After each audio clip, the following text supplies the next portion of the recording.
The main reason why I love Morocco is because of the food and how cheap it is. Because in the US, if you want to get organic food, it's super expensive.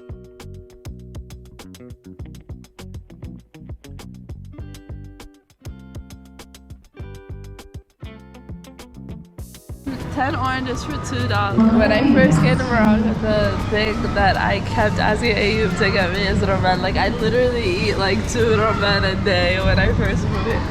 And in US, one of these is for $5. Wow,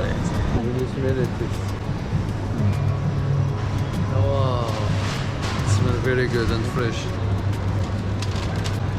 Ayub, what are you getting? I want to get some mushrooms.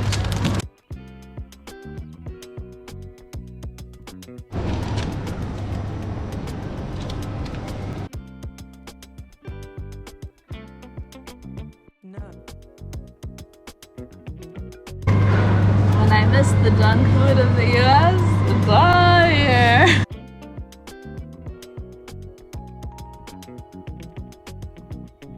These big companies are bringing in more and more processed food into Morocco, which I think is a negative because the Moroccan food naturally is so good for you. So, Nadine, what is your conclusion? My conclusion is that it's easier. Food is a lot cheaper and more delicious here. Don't get me wrong, there's a lot of delicious food in the US, but if we're talking about produce like fresh fruits and vegetables, I would say it's better quality here.